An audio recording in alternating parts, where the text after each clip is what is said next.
El avión procedente de Dubái aterrizó en el aeropuerto Adolfo Suárez Madrid-Barajas a las 2 de la tarde. Arrastrando una pesada maleta, salí por la puerta de llegadas con el cuerpo agotado tras una semana de tensas negociaciones con un socio. Sin embargo, mi ánimo estaba extrañamente ligero y eufórico al pensar que el contrato se había cerrado y que reportaría a la empresa un beneficio de 5 millones de euros.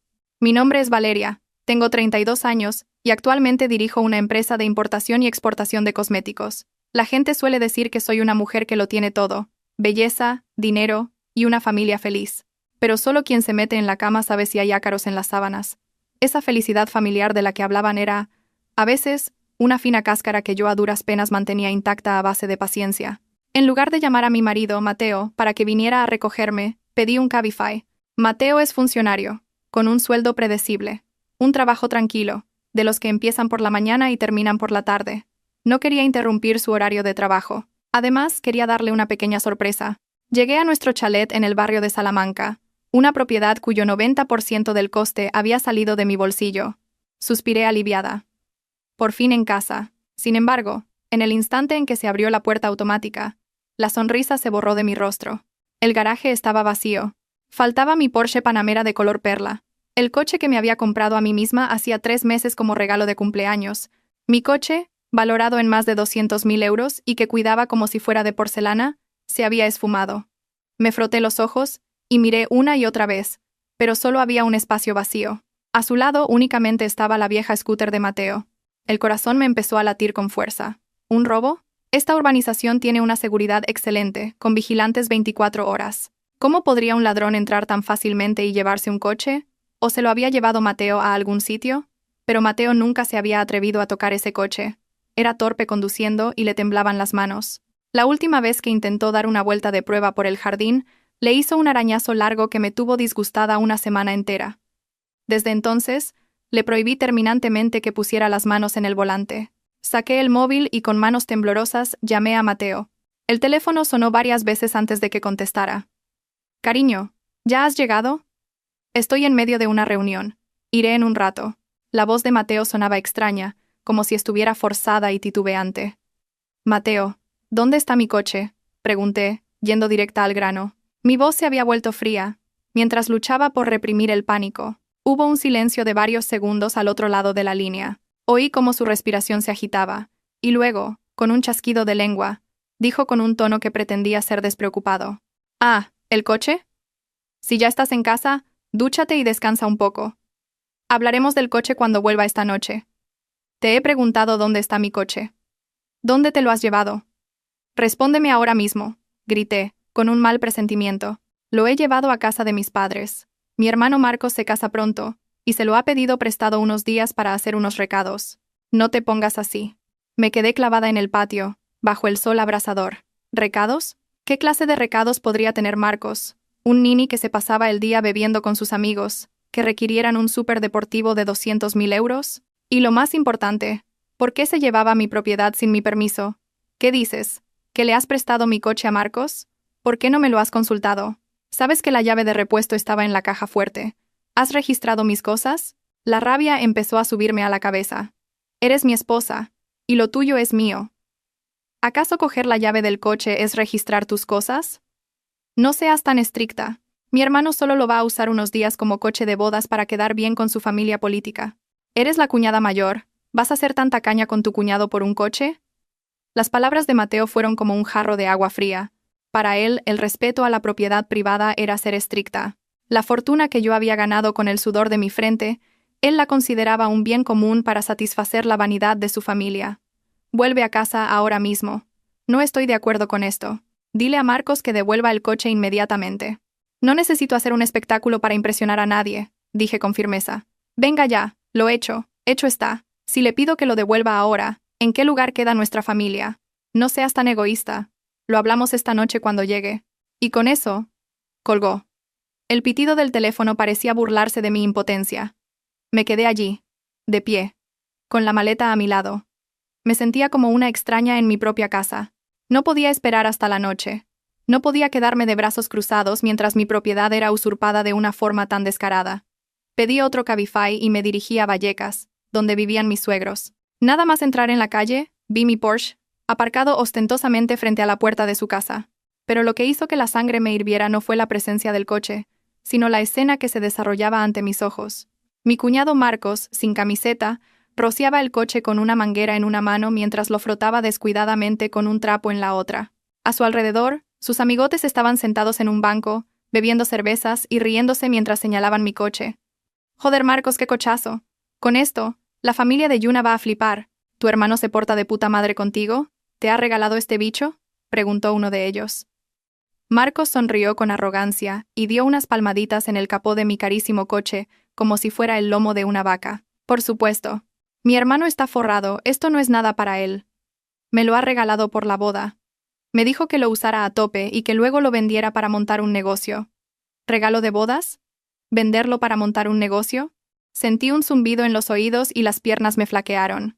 Mi marido no se lo había simplemente prestado. Le había dicho a su hermano que se lo había regalado.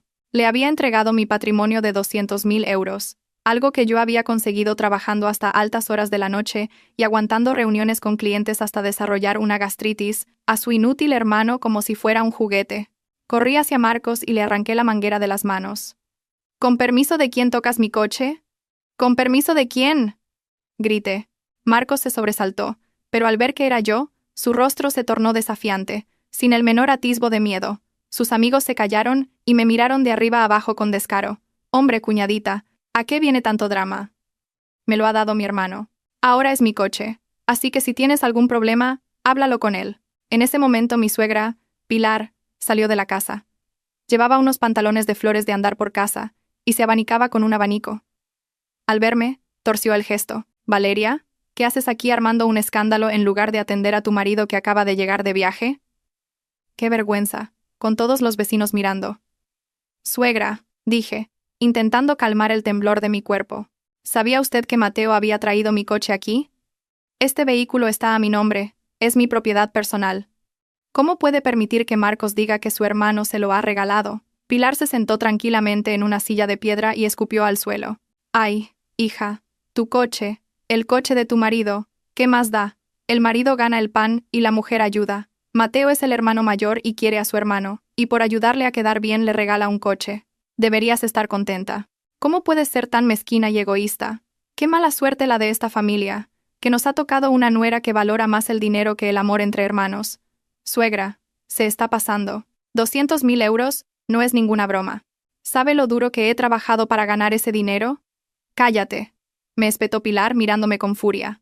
«¿Te crees que porque ganas un poco de dinero puedes subirte a la chepa de tu marido? Mateo ya te ha aguantado bastante. Esto es un asunto importante para nuestra familia. Compórtate como debes. Este coche es de Marcos. Mateo ya le ha dado la documentación del coche.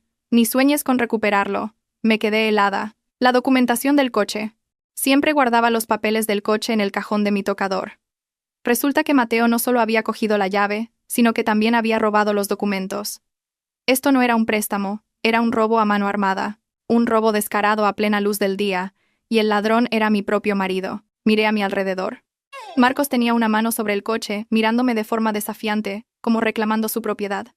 Pilar me lanzaba una mirada de desprecio, y los amigos de Marcos se reían por lo bajo. Estaba sola, rodeada de una manada de lobos codiciosos disfrazados de familia. No discutí más. La rabia extrema se transformó en una calma gélida. Comprendí que era inútil razonar con gente así. No entendían de leyes ni tenían vergüenza. Creían que con el pretexto de ser marido o familia podían arrebatarme todo lo que era mío. De acuerdo, si querían jugar sucio, yo también jugaría. Pero no a su manera, apelando a sus baratos lazos familiares. Jugaría a mi manera, con la ley. Respiré hondo, me arreglé la ropa y miré fijamente a Pilar y a Marcos. «De acuerdo. Ya lo entiendo», dije, articulando cada palabra. «No les molesto más». Me di la vuelta y me marché. No miré hacia atrás, ni siquiera una vez, a mi querido coche. A mis espaldas, oí la voz de Pilar, cargada de triunfo. «Así me gusta. Te conviene ser dócil. Ahora vete a casa a preparar la cena». Marcos se echó a reír a carcajadas. «¿Lo veis? ¿Qué os decía? Mi cuñada ladra mucho. Pero en cuanto mi hermano dice algo, no se atreve a rechistar». Se reían, creyéndose victoriosos. No sabían que en el momento en que me di la vuelta, en mi mente no había resignación, sino el frío cálculo de un plan. Saqué el móvil y llamé a alguien, pero no a Mateo. Buenas tardes. ¿Hablo con el abogado, el señor Serrano? Soy Valeria Ramos. Necesito consultarle un asunto urgente. Sí, relacionado con una apropiación indebida de bienes de alto valor. Los implicados son mi marido y su familia. El sol de la tarde de Madrid se extendía sobre el asfalto caliente. Caminé con el corazón helado. El gran día de mi cuñado se acercaba. Y su cuñada le iba a preparar un regalo de bodas muy especial. Un regalo que no olvidaría en su vida. Con el corazón hecho añicos, salí de casa de mis suegros y en lugar de ir directamente a casa, me detuve en una cafetería tranquila y pedí un café con hielo sin azúcar. El sabor amargo que se extendió por mi boca me ayudó a despejarme del shock que acababa de sufrir. La llamada con el abogado Serrano duró más de 1 hora. Escuchó mi historia con atención, analizó cada aspecto legal y me propuso un plan perfecto. Señora Ramos, dijo el abogado, si arma un escándalo ahora, intentarán ocultar los bienes o lo disfrazarán como una disputa familiar civil. La policía será reacia a intervenir. Para que paguen por lo que han hecho, debemos dejar que lleven el delito hasta sus últimas consecuencias, que el acto de apropiación indebida sea flagrante. Asentí, grabando cada una de sus palabras en mi mente. Me sequé las lágrimas. Me retoqué el maquillaje y volví a casa en taxi. El chalet, bajo las luces cálidas, seguía pareciendo lujoso, pero a mis ojos ahora era una jaula de oro que aprisionaba mi juventud. Mateo ya había llegado y estaba sentado en el sofá. En la televisión daban las noticias, pero él tenía la vista fija en el móvil, con cara de fastidio. Ni siquiera levantó la cabeza cuando entré. ¿Dónde estabas?, soltó con frialdad. Me ha llamado mi madre.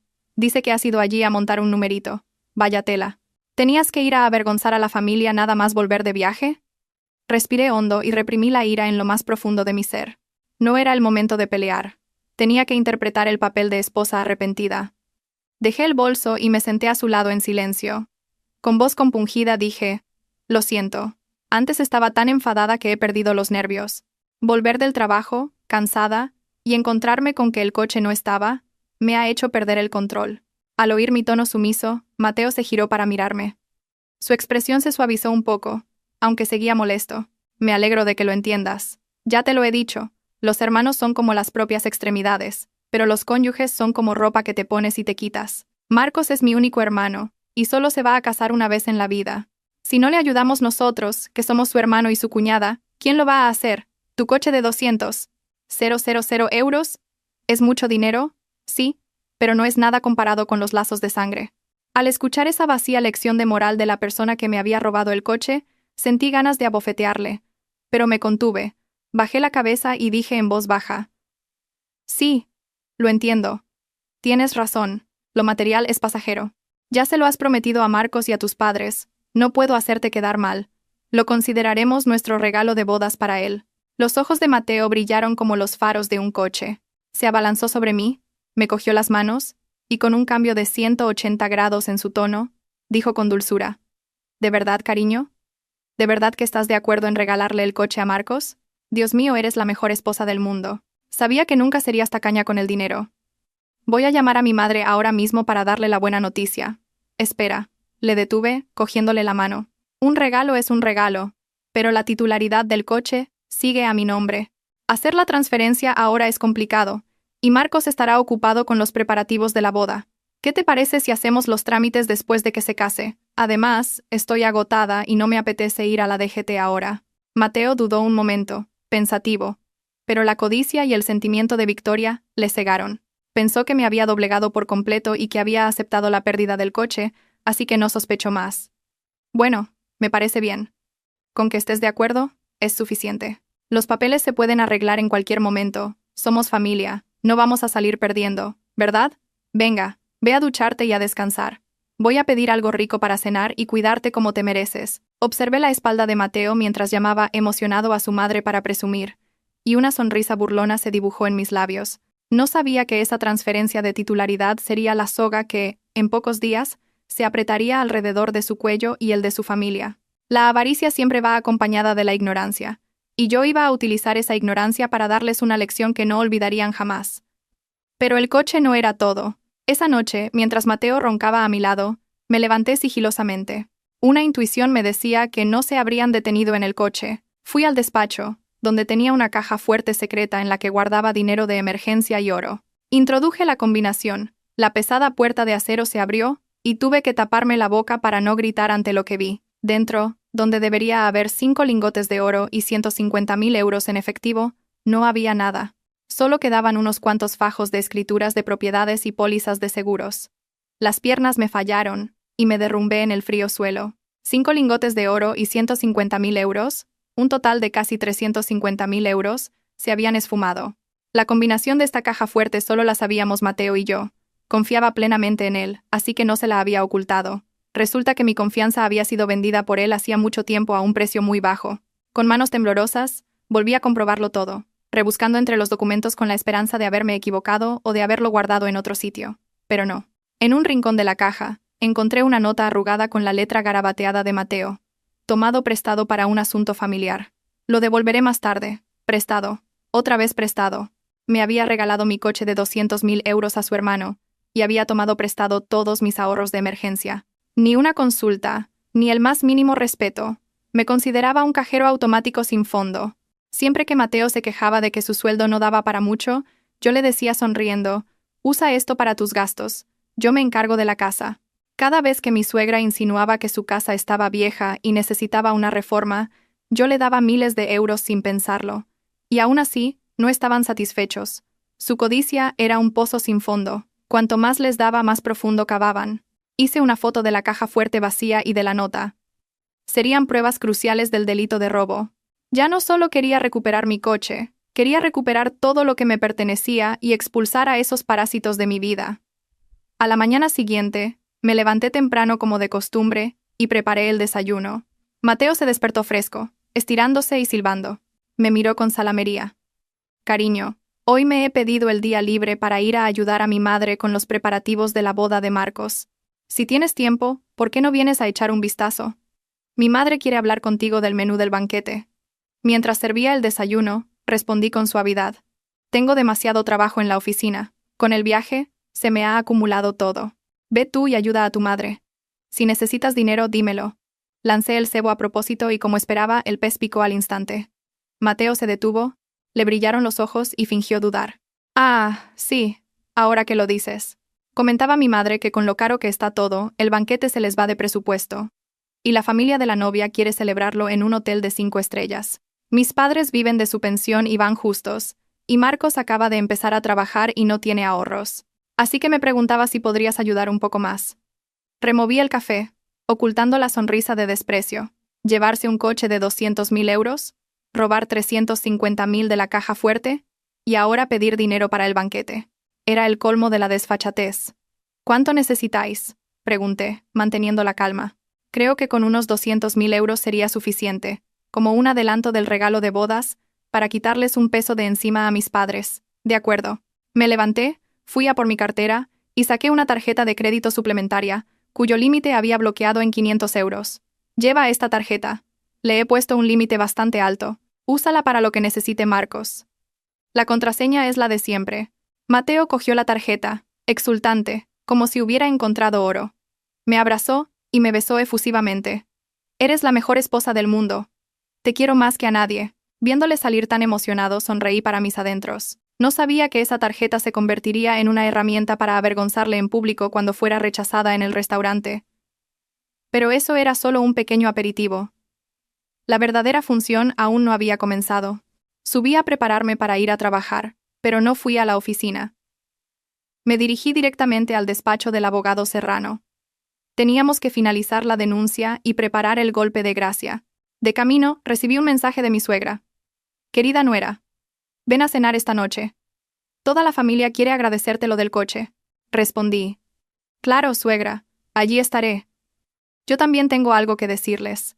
Seguramente pensaba que iba a escuchar sus falsos halagos y a dejarme desplumar un poco más. No sabía que iba para verles las caras por última vez antes de empujarlos al abismo. Mi venganza no sería ruidosa. Sería lenta, profunda y dolorosa, tal y como ellos habían sido conmigo. En el despacho del abogado, el señor Serrano puso un grueso expediente sobre la mesa, se ajustó las gafas y me miró con agudeza. Señora Ramos, lo he estudiado a fondo. El Porsche está exclusivamente a su nombre. Aunque fue comprado durante el matrimonio, se adquirió con fondos personales claramente rastreables desde la cuenta de su empresa. Sin embargo, Al ser un bien adquirido durante el matrimonio, en un proceso de divorcio normal, su marido podría reclamar una parte si demostrara haber contribuido a su mantenimiento o al aumento de su valor. Pero el señor Serrano hizo una pausa y sonrió. El hecho de que se llevara el coche sin permiso, robara la documentación y, sobre todo, abriera su caja fuerte sin su consentimiento para llevarse el oro y el efectivo, constituye un delito de robo según el Código Penal. Además, el hecho de que alardeara de haber regalado el coche a su hermano y que éste lo usara como si fuera suyo, podría considerarse un delito de receptación. ¿Quiere que vayan a la cárcel?, preguntó el abogado, tanteando mi postura. Jugueteé con el anillo de casada que llevaba en el dedo. Ahora me parecía una cadena que me aprisionaba. ¿La cárcel? Teniendo en cuenta lo que habían hecho, quizás era un castigo justo. Pero yo quería que perdieran algo más. Quería que perdieran esa fachada, esa apariencia que valoraban más que sus propias vidas. Quería que, en su momento de mayor triunfo, sintieran el desprecio, el rechazo y la pérdida absoluta. Quiero que paguen según la ley, señor abogado. Pero antes de que la ley los castigue, quiero que la sociedad, y si tienen algo de conciencia, que su propia conciencia los castigue primero. Voy a denunciar a la policía. Pero no ahora. Lo haré en el preciso instante en que el novio vaya a recoger a la novia. El señor Serrano asintió con aprobación. Una jugada cruel, pero muy efectiva. Si la denuncia se produce en medio de la comitiva nupcial, con el vehículo ilegalmente poseído como prueba flagrante, la policía no tendrá más remedio que detener el coche y levantar atestado en el acto. La estampa será, cuanto menos, bochornosa. Eso es exactamente lo que quiero. Mi familia política vive de las apariencias. Quieren usar mi coche para presumir ante sus consuegros. Pues bien, les dejaré presumir hasta el último momento, y justo cuando la obra esté a punto de terminar, derrumbaré el escenario. Empezamos a redactar la denuncia. Aporté la factura de compra del vehículo, la ficha técnica de la cual siempre llevaba una copia compulsada, los extractos bancarios que demostraban el origen de los fondos y, lo más importante, las fotos de la caja fuerte vacía y la nota de Mateo. Necesitamos una prueba más de que usted no consintió en regalar el coche, me recordó el abogado. Un acuerdo verbal no deja rastro, y podrían alegar que usted accedió de palabra. Lo sé. Conseguiré esa prueba esta noche. Al salir del despacho me sentí como una guerrera completamente armada. Pasé por una tienda de electrónica y compré una grabadora en miniatura y una cámara oculta con forma de botón. Esa noche, tal como había prometido, fui a cenar a casa de mis suegros. Toda la familia estaba reunida. Mi suegro, Antonio, un hombre patriarcal y aficionado al juego, movía la pierna mientras bebía un té, con una sonrisa de oreja a oreja. Al verme entrar, asintió con suficiencia. Anda, la nuera mayor. Ven, siéntate. Hoy es un día de celebración en esta casa. La cena transcurrió en un ambiente de falsa cordialidad. Todos competían por servirme comida y no escatimaban en halagos. Eres una cuñada de oro, de verdad. No hay gente tan generosa como tú hoy en día, piropeaba mi cuñada, la hermana de Mateo, una experta en sacarme dinero con la excusa de los gastos escolares de sus hijos, dinero que nunca devolvía. Desde luego, Marcos ha debido de ser un santo en otra vida para tener una cuñada así. Cuando vaya a buscar a la novia en un coche de 200.000 euros, la familia de Yuna se va a quedar de piedra, decía mi suegra, sonriendo tanto que se le veían los dientes amarillentos. Yo sonreía y encendía discretamente la grabadora de mi bolso. Dejé los cubiertos y miré a Marcos directamente a los ojos. Marcos, seamos sinceros. No me importa que uses mi coche para ir a buscar a la novia, pero ¿cuánto tiempo piensas tenerlo? Y lo más importante, ¿qué le vas a decir a tu familia política? ¿De quién es el coche? Marcos, que estaba royendo un muslo de pollo, se detuvo. Se limpió la boca con la manga y dijo con chulería: «Pues que es mi coche, un regalo tuyo y de mi hermano. ¿Qué quieres que diga? ¿Que es prestado?» Eso no sería quedar bien. Tú no te preocupes, cuñada. Después de la boda lo usaré para la luna de miel y luego ya veremos. Además, mi hermano me dijo que me lo regalabais. ¿Por qué ahora preguntas si es prestado o no? Me volví hacia Mateo. Mateo, ¿qué le has dicho a Marcos? Mateo me guiñó un ojo, haciéndome una seña para que le siguiera la corriente. Le he dicho que se lo regalamos entre los dos, para que tenga un capital para empezar un negocio. Tú misma estuviste de acuerdo. Yo solo estuve de acuerdo en prestarlo para recoger a la novia, para guardar las apariencias. En ningún momento he firmado ningún documento de donación. Un coche es un bien importante, no se puede regalar con una simple palabra. Dije esto enfatizando cada sílaba, asegurándome de que se grabara con claridad. Mi suegra, Pilar, golpeó la mesa con sus palillos. Oye, Valeria, ¿vas a cambiar de opinión otra vez? Si dijiste que se lo dabas, se lo dabas. ¿Qué más da si hay papeles o no? Con que él tenga el coche, es suficiente. ¿Por qué complicas las cosas con tanto papeleo? ¿Acaso tienes miedo de que te lo quitemos? No es miedo a que me lo quiten, es querer dejar las cosas claras. Así que todos ustedes reconocen que yo todavía no he firmado ningún documento de donación, ¿verdad? No has firmado. Pero lo prometiste de palabra. Y la palabra de una persona decente vale más que un contrato.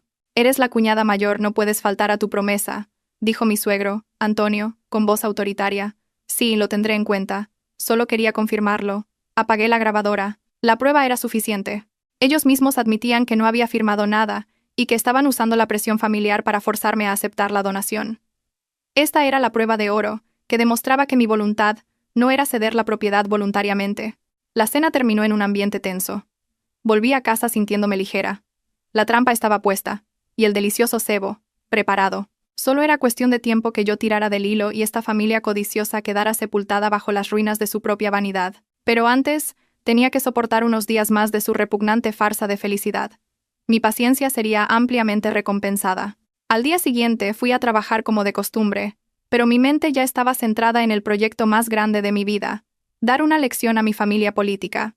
En la empresa ordené a mi equipo que revisara todas las finanzas para asegurarme de que mis fondos fueran transparentes y legales, preparándome para cualquier disputa. Por la tarde, me llamó Mateo. Su voz sonaba extrañamente emocionada. Cariño, sal pronto del trabajo esta noche. Marcos quiere probar el coche antes de la boda, para hacerse a él. Vamos a ir toda la familia a dar una vuelta. Sería genial que vinieras. Me reí para mis adentros. ¿Hacerse a él?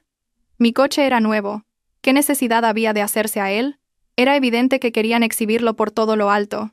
No, gracias. Estoy un poco cansada. Id vosotros. Yo me quedaré en casa y limpiaré un poco. Bueno, como quieras. Ah, por cierto, la tarjeta que me diste ayer. Fui a comprar unas cajas de cerveza y me dio error. ¿Puedes comprobar si está bloqueada? Fingí sorpresa. Vaya. ¿En serio? Como hace mucho que no la uso, puede que el banco haya bloqueado los pagos online por seguridad. Mañana iré a la sucursal a ver qué pasa. De momento, dile a Marcos que lo pague en efectivo. Unas cajas de cerveza no son para tanto. Mateo sonó decepcionado, pero no insistió. Tenía miedo de molestarme y perderlo todo. Esa noche, a través de la cámara de seguridad que había instalado en la puerta de mis suegros, presencié una comedia. La había puesto el año pasado, cuando les reformé la casa, con la excusa de la seguridad de los mayores, pero en realidad era para momentos como este. Toda la familia, mis suegros, Mateo, Marcos y mi cuñada, se metieron a presión en mi Porsche de 4 plazas. 5 adultos apretujados en un coche de lujo. Marcos se puso al volante con una expresión de arrogancia desmedida. Pilar, en el asiento del copiloto, bajó la ventanilla y saludó a las vecinas que estaban sentadas al fresco. Oye, Marisa, ¿no vienes a dar una vuelta? Es el coche nuevo de mi Marcos. Va como la seda. Y el aire acondicionado es una maravilla. Esto es el paraíso. Las vecinas exclamaron con admiración. ¡Qué coche más bonito! Pilar, qué suerte tienes. Con unos hijos tan exitosos, sois la envidia del barrio. Pilar sonreía tanto que se le cerraban los ojos, y la papada le temblaba con la risa. Detrás, Mateo también sonreía, orgulloso, como si hubiera fabricado el coche él mismo. Dieron una vuelta por el barrio, tocando el claxon, y pasaron varias veces por delante de la casa de la futura novia, exhibiéndose ante el mundo. Yo los observaba a través de la pantalla de mi móvil, sin sentir ni una pizca de pena por mi coche, solo lástima por su infantilismo. Estaban sentados sobre una bomba de relojería y creían que era un trono. Cuando volvieron, vi a Mateo bajar del coche y darle una palmada en el hombro a Marcos. ¿Ves, hermanito? Con un coche así, te respetan en todas partes. Tienes que agradecérselo a tu cuñada y a mí. Claro, hermano. Un buen coche es otra cosa. Mañana le pondré unas pegatinas de recién casados para que quede aún más chulo. Apagué el móvil y lo dejé a un lado. ¿Pegatinas?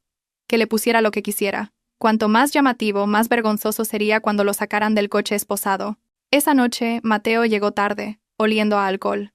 Se metió en la cama y me abrazó, murmurando: «Te quiero, cariño. Eres la salvadora de nuestra familia. Algún día te lo compensaré». Dulces mentiras. Dejé que me abrazara, con el corazón frío como una piedra. ¿Compensarme? ¿Con qué? ¿Con traición? ¿Con aprovechamiento? ¿O con el dinero que me había robado? Le aparté la mano y me di la vuelta. «Estás borracho. Duérmete». A la mañana siguiente, recibí un mensaje de una amiga que trabaja en organización de eventos. Me envió la invitación de boda de Marcos y Yuna. En la invitación, los nombres de los padrinos, Antonio y Pilar, estaban impresos en letras doradas. Pero lo que llamó mi atención fue el lugar de la celebración, el Hotel Palace de Madrid, uno de los más caros de la ciudad. Teniendo en cuenta los 500 invitados de los que Mateo había presumido, el banquete costaría al menos 200.000 euros. Los 200.000 euros que yo supuestamente les iba a prestar con la tarjeta de crédito, aún no se habían retirado. ¿De dónde habían sacado el dinero para pagar la señal? Seguramente habían pedido un préstamo rápido o le habían prometido al hotel pagar después de la boda, usando como garantía a su futura nuera rica. Se lo estaban jugando todo a esta boda, confiando en que los regalos de los invitados cubrirían todos los gastos y les dejarían beneficios. No sabían que yo iba a convertir esa boda en el funeral de su honor. Solo quedaban 2 días para la boda. La casa de mis suegros era un hervidero de actividad festiva. Montaron una carpa tan grande que ocupaba toda la estrecha calle. La música a todo volumen sonaba desde la mañana hasta bien entrada la noche. A pesar de molestar a los vecinos, nadie se atrevía a quejarse por el poder que ostentaban Antonio y Pilar, un poder construido sobre mi patrimonio. Mi Porsche fue llevado para ser decorado como coche nupcial. Marcos no escatimó en gastos. No sé de quién era el dinero, pero contrató a un equipo de floristas de lujo. El capó fue adornado con un enorme corazón de rosas rojas, entrelazado con suaves lazos blancos. Las puertas también llevaban lazos, y en las manillas colgaron orquídeas de alta gama. El coche, ya de por sí hermoso, parecía ahora una reina, aún más vistoso y elegante. Marcos lo trajo de vuelta y lo aparcó justo delante de la carpa, bloqueando el paso. Todos los que pasaban se deshacían en elogios. «Madre mía, qué nivel los de la casa de Antonio. Un coche de bodas de cientos de miles de euros, lo nunca visto en este barrio. He oído que se lo han regalado el hijo mayor y su mujer, qué familia más afortunada. Qué bien se llevan los hermanos y cuánto dinero tienen». Pilar se pavoneaba escuchando los cumplidos, con el pecho henchido de orgullo. Su rostro brillaba como si le hubiera tocado la lotería. Repartía bebidas y tabaco a todo el mundo, presumiendo sin cesar. Mi hijo mayor, que le va tan bien en los negocios, ha querido compartir un poco con su hermano. Este coche es importado de Alemania. ¿Sabéis? Cuesta más de 200.000 euros, lo que valen varias casas para la gente normal. Yo los observaba desde lejos, con gafas de sol para ocultar mi mirada afilada. Cuanto más presumían, más se apretaba la trampa. Cuanto más hermoso era el coche, más grande sería la tragedia. Pasé un momento para entregarles mi regalo de bodas. Dentro del sobre solo había 500 euros simbólicos, pero el sobre era muy grueso y bonito. En cuanto me vio, Marcos se acercó, con un cigarrillo en la boca y una sonrisa de satisfacción.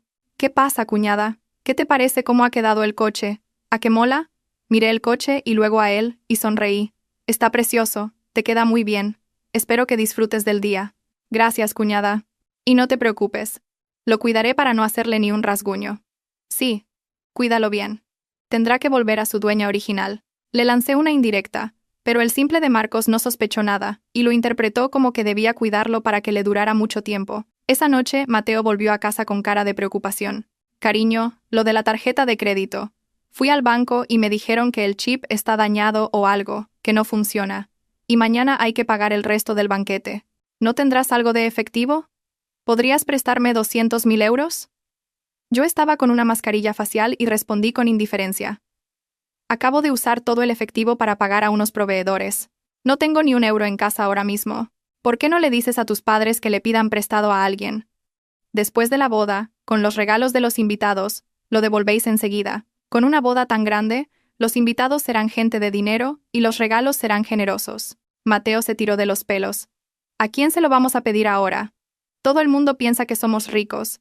Si pedimos un préstamo rápido, quedaremos fatal. Pues entonces no sé qué hacer. Yo no tengo solución. O si no, intentad que el restaurante os fíe. Sois clientes VIP, y si les dejáis el coche de 200.000 euros como garantía, no creo que teman que no les paguéis». Mi sugerencia pareció abrirle una vía de escape. Le brillaron los ojos. «Ah, es verdad. Buena idea. Le diré a Marcos que lleve los papeles del coche, una fotocopia que dejé a propósito en la guantera, para que la encontraran, y hable con el director del hotel. Seguro que lo entienden». Sonreí para mis adentros. Cuanto más se endeudaran, cuanto más dependieran de la falsa reputación del coche, más dolorosa sería la caída. No sabían que el director de un hotel de 5 estrellas no se dejaría engañar por unas simples fotocopias, pero una persona desesperada se aferra a la más remota esperanza. La noche cayó sobre la ciudad, pero en casa de mis suegros, las luces seguían encendidas y las risas no cesaban. Estaban embriagados con su sueño de realeza. No sabían que la diosa de la justicia ya afilaba su espada, esperando el amanecer para dictar sentencia. La noche antes de la boda, no pude dormir. Me senté en el despacho, bajo la tenue luz amarilla, y organicé todos mis documentos, papeles importantes, las escrituras del chalet, las libretas de ahorro que había puesto a nombre de mi madre la semana anterior, las pólizas de seguros y las pruebas de los delitos de Mateo. Lo guardé todo cuidadosamente en una pequeña maleta. Miré por última vez la habitación. Este lugar, que una vez estuvo lleno de mis sueños y recuerdos de un hogar, ahora era una cáscara vacía. El amor había muerto, solo quedaban el cálculo y el odio. Saqué una hoja de papel en blanco de un cajón, cogí un bolígrafo y empecé a escribir. Solicitud de divorcio. Mi mano no temblaba. Mi caligrafía era firme y decidida. Escribí rápidamente, sin necesidad de pensar. Los motivos del divorcio estaban grabados a fuego en mi mente desde hacía días.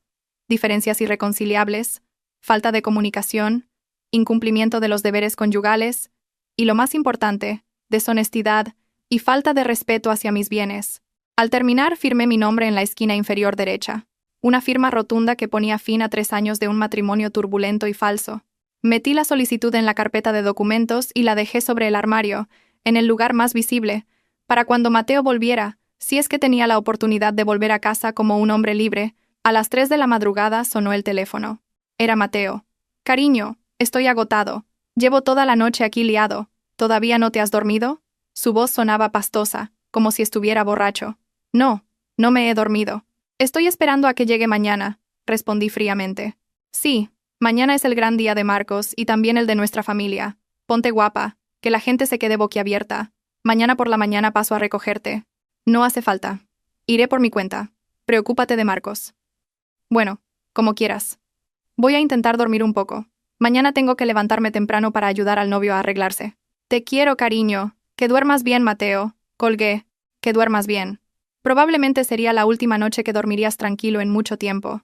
Me levanté y salí al balcón. El viento nocturno me alborotó el pelo. Miré hacia la parte de la ciudad donde vivían mis suegros, de donde aún se escapaban algunas luces.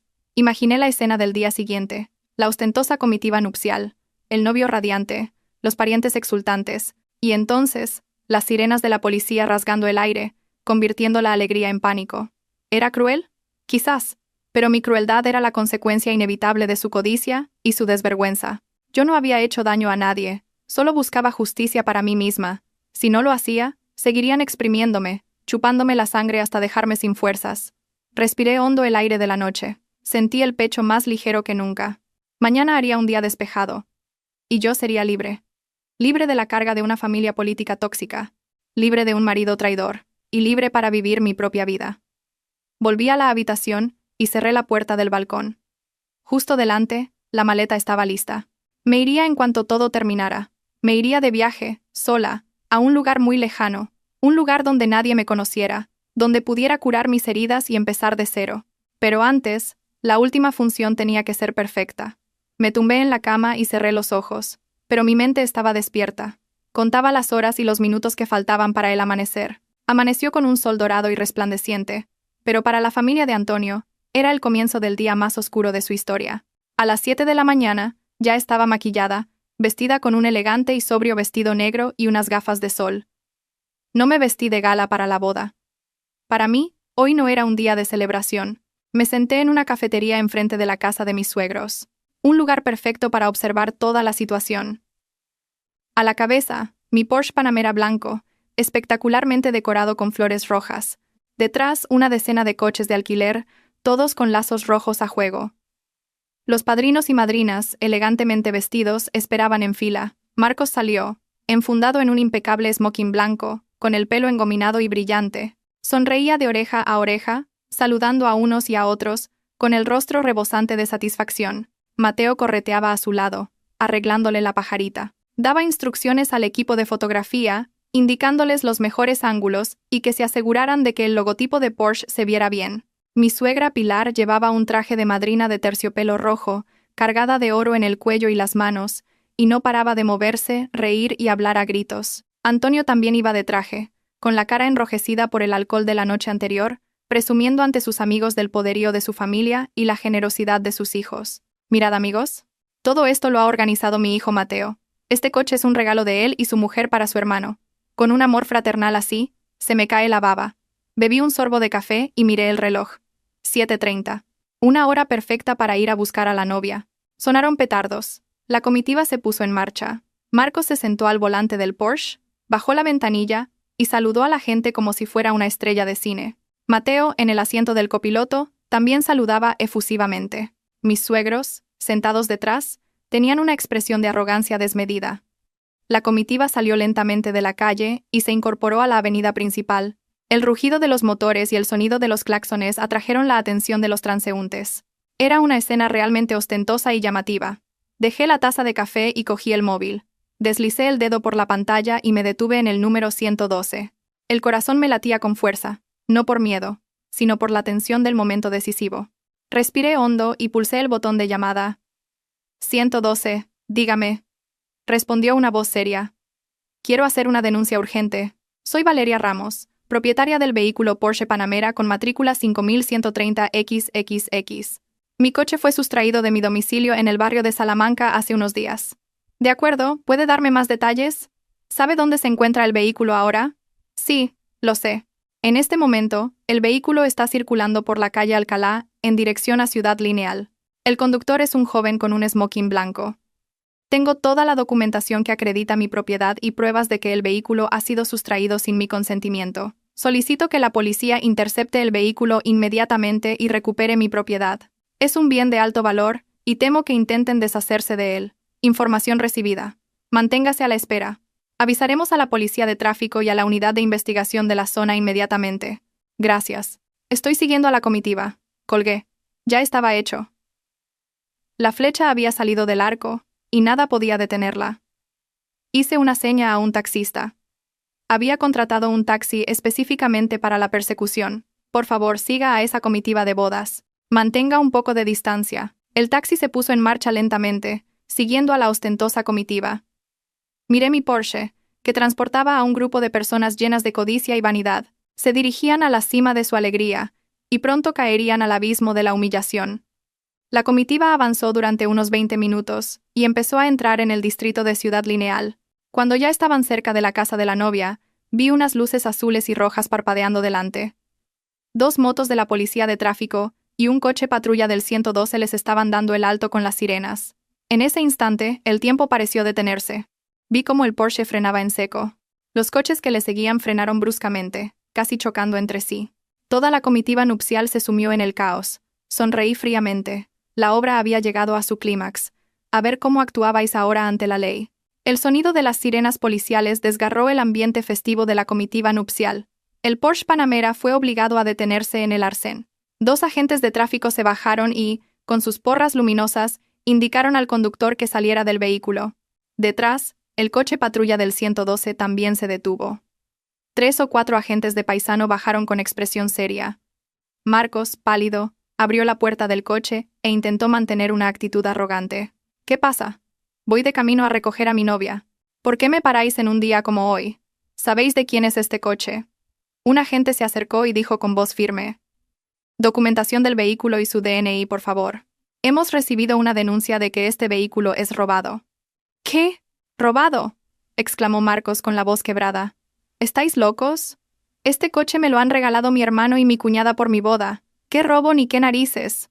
En ese momento Mateo, desde el asiento del copiloto, también salió corriendo, con el rostro sin una gota de sangre. Tartamudeó. Agentes. Por favor, un momento. Tiene que haber un error. Este coche es de mi mujer. Yo se lo he prestado a mi hermano. ¿Cómo va a ser robado? ¿Y usted quién es? Preguntó el policía.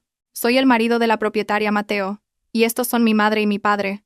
Mateo señaló a sus padres que temblaban dentro del coche sin atreverse a salir. No nos interesan sus relaciones familiares. Actuamos bajo la denuncia de la propietaria legal, la señora Valeria Ramos. La señora Ramos ha denunciado que el vehículo ha sido sustraído y está siendo utilizado ilegalmente. Todos los ocupantes del vehículo, por favor, bajen y acompáñennos a comisaría. No, es imposible. ¿Valeria ha llamado a la policía?, gritó mi suegra. Pilar, desde dentro. Salió corriendo y se agarró a la manga de un agente. Agente, esto es una injusticia. Mi nuera está loca. Nos ha denunciado por despecho. El coche nos lo prestó ella. Suélteme, señora. Cualquier cosa en comisaría. Por favor, colaboren. Si se resisten, tendremos que usar la fuerza. La caótica escena se desarrollaba en plena calle. Los curiosos se agolpaban, bloqueando el tráfico. El equipo de vídeo de la boda no sabía qué hacer, dudando si seguir grabando o apagar la cámara. Pero por instinto profesional, mantuvieron los objetivos enfocados, registrando cada detalle del novio, su hermano y sus padres rodeados por la policía. En ese momento, mi taxi se detuvo. Abrí la puerta, bajé y me quité las gafas de sol. Me abrí paso entre la multitud y caminé tranquilamente hasta el Porsche. ¡Valeria, Valeria!, gritó Mateo al verme como si viera un salvavidas. Corrió hacia mí, intentando cogerme la mano. ¿Qué estás haciendo? ¿Por qué has llamado a la policía? ¿Quieres arruinar a nuestra familia? Di que ha sido un error. Vamos. Retrocedí, esquivando su contacto como si fuera algo sucio. Le miré directamente a los ojos, con una mirada afilada como un cuchillo. ¿Un error? No hay ningún error. Este coche es mi propiedad. Nunca he firmado ningún documento de donación ni he consentido que montéis esta farsa con él. Aprovechasteis mi ausencia para coger la llave y el coche sin permiso. Si eso no es robar, ¿qué es? Eres una víbora. Me espetó Pilar, señalándome con un dedo tembloroso. Has venido a arruinar esta boda, ¿verdad? Has venido a destrozar a nuestra familia. Suegra, sonreí con desdén. Yo solo estoy protegiendo lo que es mío. Quienes han arruinado la boda y el honor de la familia sois vosotros mismos. Me volví hacia los agentes. Buenas agentes. Soy la denunciante Valeria Ramos. Aquí tengo toda la documentación original del vehículo, y aquí saqué la grabadora, la prueba de que no consentí su uso. Les entregué la carpeta con los documentos y la grabadora con la conversación de la cena en casa de mis suegros, donde admitían que no había firmado nada. El agente comprobó los papeles y asintió. La documentación es válida. La denunciante y los implicados, por favor, acompáñennos a comisaría para prestar declaración. No, no voy a ir. Es la hora de recoger a la novia. No podéis detenerme, gritó Marcos, intentando meterse en el coche para huir, pero dos agentes lo interceptaron rápidamente, lo inmovilizaron y le pusieron los brazos a la espalda. El frío sonido de las esposas al cerrarse resonó en el aire. ¡Soltadme! Hermano, ayúdame. Mamá, sálvame, gritaba Marcos, desconsolado. La imagen de un novio, con su smoking blanco, siendo esposado el día de su boda, y metido en un furgón policial, dejó a todos atónitos. Los amigos que iban en la comitiva estaban pálidos y sin palabras. Pilar se desmayó en el acto. Antonio se agarró el pecho, boqueando, con el rostro amoratado. Mateo me miraba con una mezcla de odio y desesperación. Paralizado, observé cómo se cerraba la puerta del furgón, llevándose a las personas que me habían atormentado durante los últimos años. No sentí euforia, sino un vacío y una tristeza profundos. Pero sabía que era necesario, como extirpar un tumor para que el cuerpo pueda sanar. La noticia corrió como la pólvora. La familia de la novia, que no estaba lejos, debió de oír las sirenas y los terribles rumores. La verdadera tragedia acababa de empezar. En la comisaría, la tensión era palpable. Marcos estaba acurrucado en un rincón, todavía esposado, con el maquillaje de novio corrido por las lágrimas y los mocos. Mateo, en la silla de enfrente, no levantaba la cabeza, con las manos en el pelo.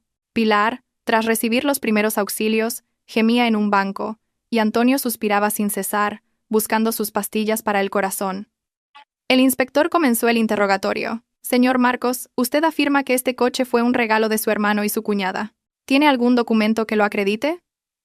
Marcos tartamudeó. No. Papeles no. Fue de palabra. Mi hermano me dijo que mi cuñada estaba de acuerdo.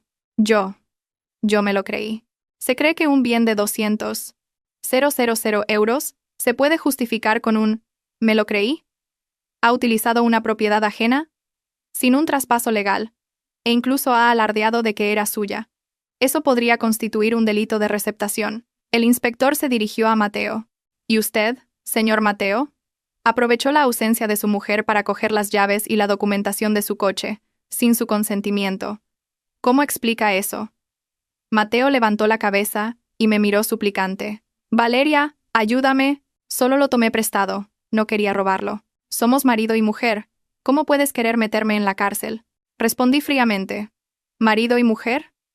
Cuando tú y tu familia planeabais quedaros con mi coche y el dinero de mi caja fuerte, ¿pensasteis en esas 2 palabras? Saqué mi móvil y reproduje la grabación de nuestra conversación, además de otra que había grabado en secreto en la que Mateo llamaba a su casa, me llamaba tacaña, y decía que después de la boda haríamos el cambio de nombre. La voz de Mateo resonó en la sala de interrogatorios, arrancándole la máscara de hipocresía. Deja que Marcos lo use. Valeria no se atreverá a hacer nada. Le da pánico quedar mal. Después de la boda, con el hecho consumado, la presionaré para que firme los papeles. Si no lo hace, la amenazaré con el divorcio y se asustará. El rostro de Mateo se quedó blanco como el papel. No podía imaginar que yo lo supiera todo y que estuviera tan preparada. Y eso no es todo, continué. Saqué las fotos de la caja fuerte vacía y la nota manuscrita de Mateo. Además del coche, abrió mi caja fuerte sin permiso y se llevó 5 lingotes de oro y 150.000 euros en efectivo. Aquí está la nota que él mismo escribió reconociendo que se llevó el dinero. El valor total de lo sustraído se acerca a los 550.000 euros. Exijo que se le procese por un delito de robo con fuerza. Al oír esto, Pilar se levantó de un salto y corrió hacia mí para arañarme. Maldita seas. Le has tendido una trampa a mi hijo. Ese dinero son bienes gananciales. Si lo has ganado tú, también es de tu marido. ¿Qué pasa porque haya cogido un poco? El inspector golpeó la mesa. Silencio. Esto es una comisaría, no un mercado. Señora, siéntese ahora mismo. Pilar se encogió, asustada por el grito. El inspector miró a Mateo. Señor Mateo, ¿reconoce haber cogido el oro y el dinero de la caja fuerte? Mateo asintió, temblando. Sí, pero solo lo tomé prestado para los gastos de la boda de mi hermano. Pensaba devolverlo. ¿Tomar prestado es coger algo sin el permiso del dueño, a sus espaldas? Eso es robar, y por una cantidad tan elevada, la pena será muy grave. La familia entera se derrumbó. Marcos lloraba a gritos, como un niño. Mateo golpeó la cabeza contra la mesa. Antonio y Pilar se miraban, desesperados. Justo en ese momento, se oyó un alboroto fuera. La puerta se abrió de golpe y entró un hombre de mediana edad, furioso. Detrás de él, una joven con vestido de novia y los ojos llenos de lágrimas. El futuro suegro de Marcos y la novia, Yuna. ¿Qué es todo este circo? ¿Pero qué habéis hecho?, gritó el padre de la novia, señalando a Antonio. Al parecer, cuando la comitiva fue detenida, algún pariente había llamado a la familia de la novia, o el rumor se había extendido demasiado rápido. La familia de Yuna, que esperaba al novio en la puerta, se enteró de que lo habían detenido por conducir un coche robado. Habían corrido a la comisaría para confirmar la noticia. Yuna vio a Marcos esposado, a sus futuros suegros descompuestos, y a la mujer elegante pero fría que estaba sentada frente a la policía. Yo. Lo entendió todo. Marcos, me dijiste que eras rico, que el coche de lujo, la casa, que todo era tuyo. ¿Y resulta que era todo robado? ¿O prestado? Soy Yuna. Marcos levantó la cabeza, tartamudeando. Yuna, escúchame. ¿Qué más hay que explicar?, le cortó el padre. En mi familia no queremos un yerno estafador y ladrón. Doy este compromiso por roto. Yuna, vámonos. Tiró de su hija para sacarla de allí. Yuna le lanzó una última mirada a Marcos, llena de decepción y desprecio, y se fue con su padre. Yuna, no te vayas. Suegro, Marcos gritó, intentando seguirlos, pero las esposas se lo impidieron. Se derrumbó en el suelo, llorando de desesperación. El mejor día de su vida se había convertido en el más humillante. La boda, cancelada, la novia, perdida, y él, a punto de enfrentarse a la justicia. Todo por una estúpida fachada y la avaricia sin fin de toda una familia. Yo observé la escena sin inmutarme. Ese era el precio que tenían que pagar. Un precio muy alto, pero justo. La repentina aparición y marcha de la familia de la novia fue el golpe de gracia para el globo de vanidad de la familia de Antonio. El globo explotó. Y no quedó nada.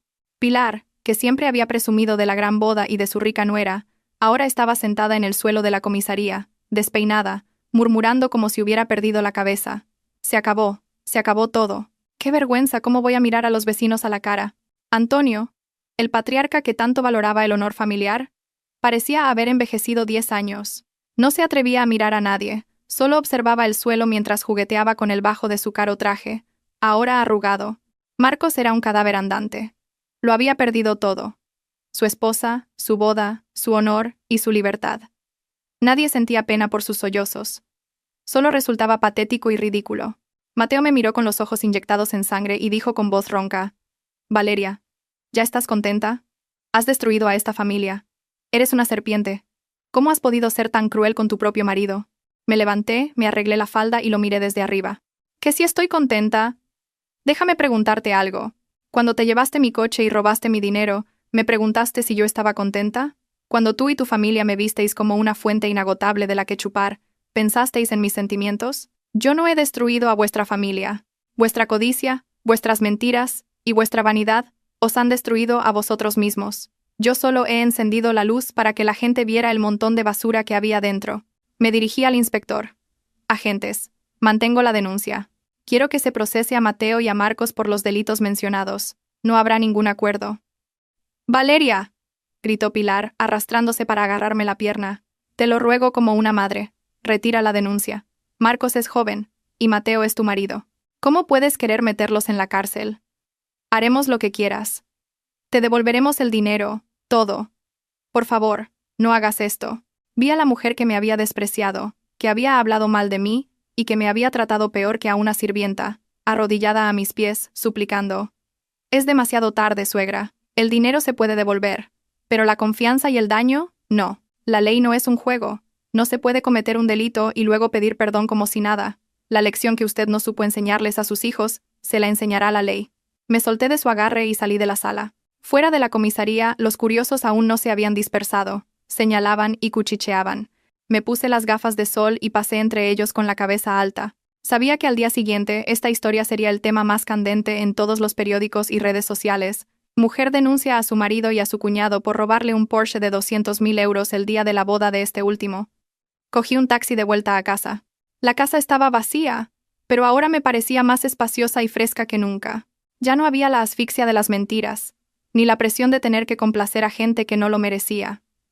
Abrí una botella de vino tinto y me serví una copa. Brindé por mi libertad, pero entre el alcohol, las lágrimas empezaron a caer. Lloré por mi primer amor, por el matrimonio en el que una vez había puesto tantas esperanzas. El dolor era real, pero la liberación también lo era. Cogí la maleta que tenía preparada. Me iría de la ciudad por un tiempo. Me iría lejos, a algún lugar donde la brisa del mar pudiera limpiar toda mi tristeza. Pero antes, tenía una cosa más que hacer. Cogí el móvil y llamé a mi abogado, el señor Serrano. Señor Serrano, proceda con el siguiente paso. Embargo de bienes, presentación de la demanda de divorcio en el juzgado y preparación de una demanda por daños morales y perjuicios. No les voy a dejar ninguna vía de escape. Recuperaré hasta el último céntimo. En los días siguientes, el caso del Porsche de bodas se convirtió en el centro de la opinión pública. La prensa desveló cada detalle. La foto de Marcos, esposado junto al Porsche adornado con flores, se hizo viral. La mayoría de los internautas apoyaron mi decisión y condenaron la vanidad y la codicia de mi familia política.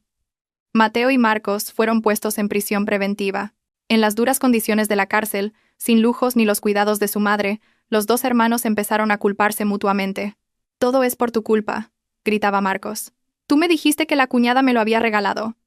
Que no pasaba nada por cogerlo. Ahora he perdido a mi mujer, lo he perdido todo y voy a ir a la cárcel. Eres el peor hermano del mundo». Mateo no se quedó atrás. «Cállate. Todo esto es porque querías presumir yendo a por la novia en un coche de lujo. Te dije que fueras en un coche normal y no quisiste. ¿Y ahora me echas la culpa a mí? Yo también. He perdido a mi mujer, mi casa, y seguramente pierda mi trabajo». Los dos hermanos se pelearon en la cárcel y tuvieron que intervenir los funcionarios de prisiones. La noticia se filtró y se convirtieron en el hazmerreír de todo el país. Fuera, la familia de Antonio se enfrentaba a un infierno. Para intentar conseguir dinero y pagar la indemnización al hotel de 5 estrellas, mis suegros tuvieron que vender todas las posesiones de valor que tenían, desde un terreno en el pueblo hasta los muebles antiguos. Pero ese dinero fue como una gota en el océano. El hotel los demandó por incumplimiento de contrato y daños a su imagen. Los prestamistas a los que habían acudido para financiar la boda empezaron a acosarlos, pintando su casa y tirando basura en la puerta. La casa de Antonio, que una vez fue el orgullo del barrio, ahora estaba siempre con las persianas bajadas, sucia y en decadencia. Pilar cayó enferma y no se levantó de la cama, y no tenían dinero ni para medicinas. Antonio se pasaba el día sentado en la puerta, con el pelo y la barba blancos, la mirada perdida. Lo habían perdido todo: sus hijos, su dinero, su honor. Mientras tanto, yo estaba en un resort de 5 estrellas en Bali, tumbada en una hamaca, escuchando el sonido de las olas. Apagué el móvil y corté todo contacto con mi familia política. Solo hablaba con el señor Serrano para estar al tanto de la situación. El abogado me informó de que el juzgado había admitido a trámite la demanda de divorcio. Con las pruebas tan claras, los mensajes de infidelidad de su marido con otra mujer, pruebas que había recopilado pero no había usado antes, y el delito penal, su divorcio unilateral y un reparto de bienes favorable, están garantizados. En cuanto al caso penal, la policía ha terminado la investigación y lo ha pasado a la fiscalía. Será difícil que Mateo y Marcos eviten la cárcel. Sonreí y bebí un sorbo de zumo. Se había hecho justicia, pero en el fondo de mi corazón sentía una puntera de lástima. Si hubieran sabido parar, si hubieran sabido agradecer lo que tenían, no habrían llegado a esto. La codicia humana es realmente aterradora. Puede devorar incluso los lazos de sangre. Recordé algo que mi madre me dijo una vez. Hija, al elegir un marido, eliges a toda su familia. No te dejes deslumbrar por las apariencias y olvides la esencia que hay detrás. Cometí un error una vez, y el precio fueron 3 años de mi juventud y muchas lágrimas. Pero no dejaría que ese error me hundiera. Resurgiría más fuerte, más brillante. 3 meses después, el juicio por robo y el de divorcio se celebraron simultáneamente. Me presenté en el juzgado, radiante y segura de mí misma. Frente a mí, con uniformes de presidiario a rayas, estaban Mateo y Marcos, demacrados, delgados y con la mirada perdida. Pilar asistió al juicio apoyada en otros familiares. Parecía haber envejecido 10 años y apenas podía caminar. Antonio se sentó en la última fila, con la cabeza gacha, sin mirar a nadie. En el tribunal, Mateo y Marcos admitieron su culpabilidad. Todas las pruebas eran tan abrumadoras que no podían negarlas. El tribunal dictó sentencia. Mateo, condenado a 7 años de prisión por robo, con el agravante de abuso de confianza familiar y el elevado valor de lo sustraído. Marcos, condenado a 3 años por receptación y apropiación indebida. En el ámbito civil, el tribunal aceptó mi demanda de divorcio. Mantuve todos mis bienes personales, el chalet, el Porsche, el dinero de mis cuentas y la restitución de los 150.000 euros en efectivo y los 5 lingotes de oro que Mateo había robado. El tribunal ordenó a Mateo que me devolviera todo. Como ya no tenía bienes, la deuda tendría que ser saldada cuando saliera de la cárcel. Al oír la sentencia, Pilar se desmayó y tuvo que ser trasladada en ambulancia. Antonio abandonó el juzgado en solitario. Su espalda encorvada, una figura solitaria bajo el sol de la tarde. Salí del juzgado y respiré hondo. El cielo de hoy estaba especialmente despejado. El señor Serrano sonrió a mi lado. Enhorabuena, señora Ramos. Todo ha salido bien. Gracias, señor abogado. Sin usted, no sé qué habría hecho. Es usted una mujer fuerte, señora Ramos. Se merece ser feliz. Conduje mi Porsche de vuelta a casa. La policía me lo había devuelto tras la investigación. Lo llevé a un taller para una revisión completa y lo pinté de otro color para borrar los malos recuerdos. Ahora lucía un esperanzador color azul. Al llegar a casa, mi madre me esperaba en la puerta. Me abrazó con fuerza, con los ojos llenos de lágrimas. Hija mía, lo has hecho muy bien. Estoy muy orgullosa de ti. Gracias, mamá. Ya estoy de vuelta. Nos abrazamos y lloramos juntas. Lágrimas de felicidad, de liberación, de emociones contenidas durante mucho tiempo. Mi antigua familia política estaba en la ruina, endeudada, con miembros en la cárcel y el honor por los suelos. Un precio demasiado alto por su codicia. Supe que, después de todo, Antonio tuvo que vender la casa para pagar a los prestamistas y se fue con Pilar a un pueblo, a vivir en una pequeña casa con la ayuda de unos parientes. Mi excuñada, por sus hábitos derrochadores y la deshonra de su familia, fue abandonada por su marido y ahora trabajaba en un restaurante para sobrevivir. El karma les había llegado en esta vida. 5 años después, estaba en el balcón de mi ático de lujo con vistas a la ciudad de Madrid. Mi empresa de cosméticos había crecido exponencialmente, expandiéndose al mercado asiático. Me había convertido en una exitosa empresaria, respetada por muchos. Había encontrado una nueva felicidad. Mi actual marido es un hombre maduro, generoso, y que me respeta de verdad. No le interesa mi patrimonio, solo le intereso yo como persona. Tenemos una hija preciosa, y mi vida es plena. Una tarde, paseando por el parque con mi marido y mi hija, me encontré por casualidad con una vieja conocida, Mateo. Llevaba un uniforme de barrendero y sostenía una escoba, barriendo hojas secas. Estaba tan envejecido, moreno y demacrado que casi no lo reconocí. Había salido de la cárcel hacía unos meses, pero con sus antecedentes, nadie le daba un trabajo decente. Tenía que hacer trabajos duros y mal pagados para sobrevivir. Mateo levantó la vista y me vio. Se quedó paralizado y se le cayó la escoba. Me vio a mí, radiante, elegante, feliz junto a mi marido y mi hija. Y luego se vio a sí mismo, andrajoso, sucio, un fracasado. En sus ojos había un profundo arrepentimiento, vergüenza y desesperación. Abrió la boca para decir algo, pero no dijo nada. Bajó la cabeza, recogió la escoba a toda prisa y se dio la vuelta, perdiéndose entre la multitud. Observé su espalda encorvada. Mi corazón ya no se inmutó. No había odio ni dolor, solo una ligera compasión. Mi marido me cogió la mano y me preguntó, ¿lo conoces? Sonreí y negué con la cabeza. No, solo se parecía a alguien. Creí que era un viejo conocido. Seguimos caminando bajo el cálido sol de la tarde. La risa de mi hija sonaba clara y alegre. La vida es muy justa. Se cosecha lo que se siembra. Mateo y su familia sembraron codicia y mentiras, y cosecharon la ruina. Necesité un poco de crueldad para protegerme, pero coseché la verdadera felicidad. Aquel encuentro casual con Mateo fue el punto final perfecto para mi pasado. Me recordó lo lejos que había llegado y lo afortunada que había sido al dejar atrás con valentía aquel capítulo. Volví a casa con un sentimiento de gratitud. Gratitud por las pruebas que me habían convertido en la mujer que soy hoy. Gratitud por las personas que me habían ayudado en mis momentos más difíciles, como mi madre y el señor Serrano. E incluso gratitud por aquellos que me habían hecho daño, porque gracias a ellos aprendí a valorar mi propia valía.